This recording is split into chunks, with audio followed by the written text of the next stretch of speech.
you know that volunteering in international development is quite a risky thing to do. It can potentially change your lives, and it has the potential to change the organisations where you're volunteering. The outcome, I think, of this high-risk activity, whether it's going to be positive or negative, has a lot to do with how the volunteer understands the role. Do you understand it basically as getting a task done, or is it more important how you do the things you do? Is it about outcomes, or is it about process? My first volunteer experience was in Mindoro, way back then, friends with Mina in the 1990s. During that first volunteer placement, I think I did a lot of good work. We generated research, we did community level trainings, we trained community organisers. But you know, all that sort of stuff was kind of ephemeral, kind of passing. I think the most enduring contribution I made to that organisation was that I was able to, through example, help them to establish a reflective practice on their work. To ask the questions, why are we doing this? What's happening in this community? And what are we doing, and what effect is it having, and how is that going to affect what we do next? Yung mga kasamahan ko sa trabaho noon, yung binabiro, ay si Kuya Andoy laging tanong ng tanong, bakit? My friends at work would joke, every time I open my mouth, the question is, why? But you know, that reflective practice became part of the culture of the organisation, and it became part of the work culture of more than 30 workers that we employ. A number of them have gone on to other jobs and other positions, and I know that they've taken that culture, that work practice with them. After 10 years, to come back and work in the Philippines again, this time volunteering in the Cordillera and through AVID. Working with the Kankanai communities in Benguet. Most of these people are vegetable farmers, totally integrated into the vegetable market of the Cordillera. They produce almost 100% for selling at market. But you know, given the vagaries of the climate, the fluctuation of the price of vegetables, you just have one storm and the whole access from garden to markets disrupted through landslides. And in the Cordillera already there's these encroaching impacts of climate change. For those communities to be so invested in the market means that their livelihoods are so very vulnerable. One of the aims of the project was to work on long-term food security by helping the communities to diversify how they're generating their incomes and their livelihoods. We came up with a model we called Double Vision. The vision of the program was that we would work with the communities so that they could implement, design, affect change themselves in their communities. That was our vision as a program.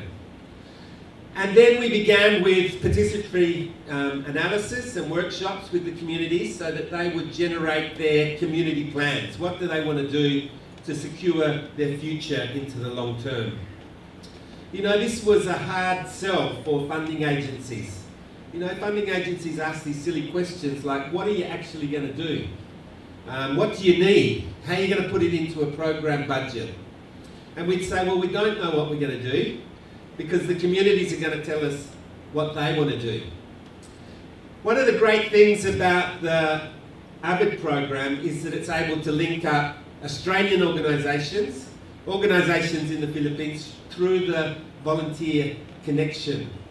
And we had that relationship, and by the work of the volunteer and the work of our host organisation, we were able to convince the partner in Australia to trust us, to risk, to become vulnerable. And out of that we set up a really good project. The communities came up with their specific plans for what they would do. What are going to be the first steps?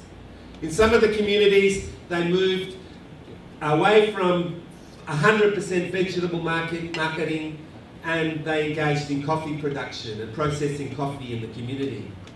Another community was able to expand its irrigation system and reclaim some extra land. Rather than devoting it to more vegetables for the market, they began to grow rice for their own consumption. In another community, the community began to process some of the vegetable products in the community as preserves, achara, etc., rather than sending off all their produce to the market. One of the diversified economic activities with these communities in the Cordillera is small-scale mining. They've used traditional practices, but more and more pressure is on to use cyanide and mercury. There's a slide coming up now.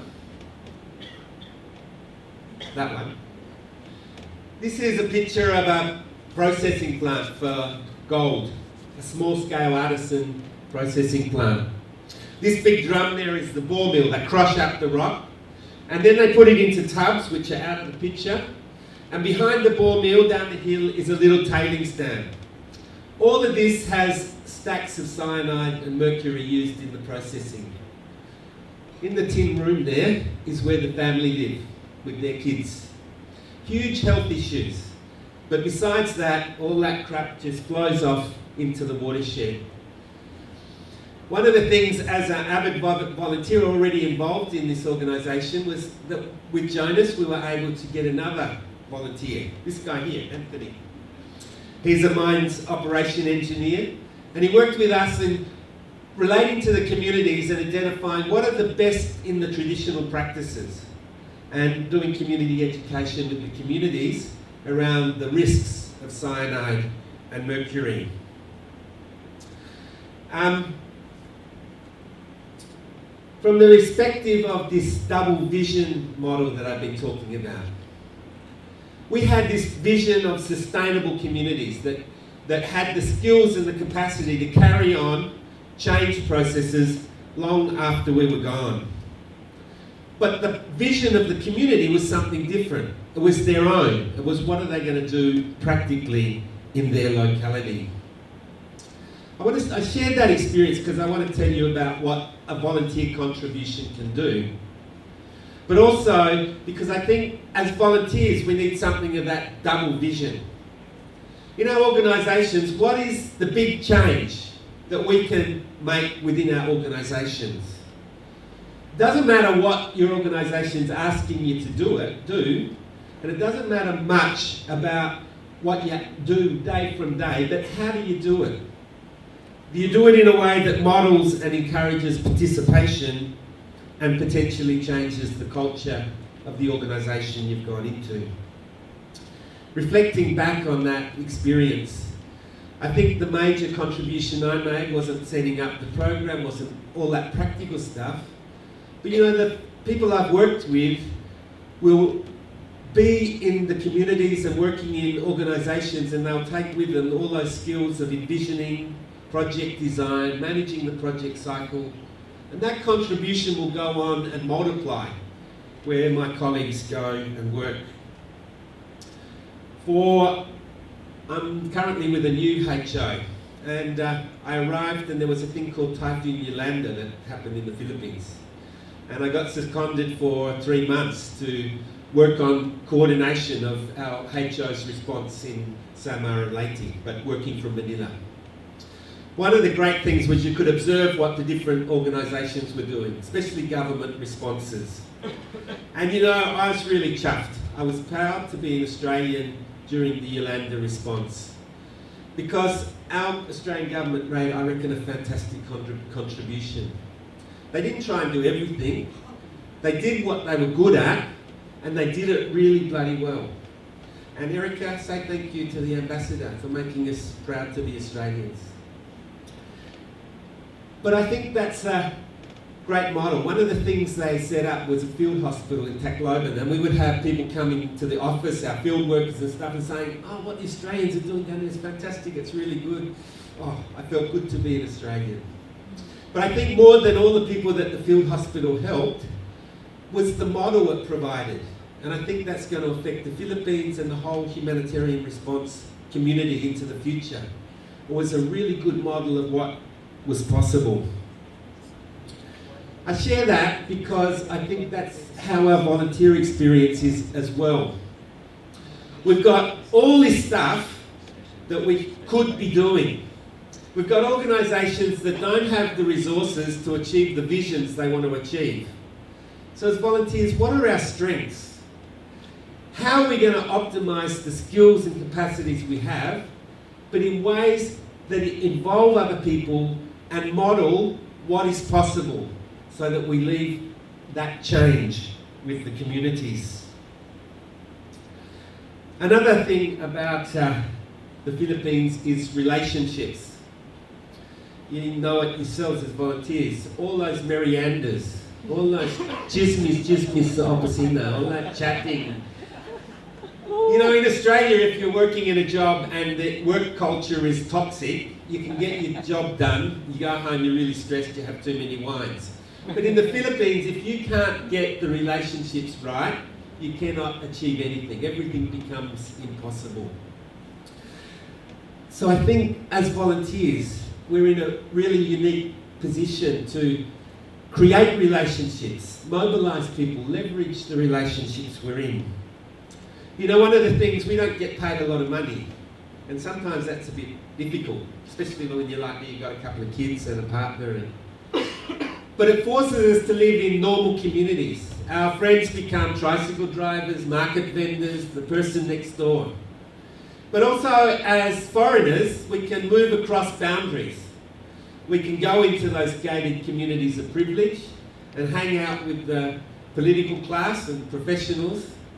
We can also mobilise all those networks and relationships we have back in Australia, or even beyond in the wider international community. I think one of the contributions we can make is leverage those relationships. One of the opportunities I had, we have a neighbour who's a community in Baguio, who's a community health nurse.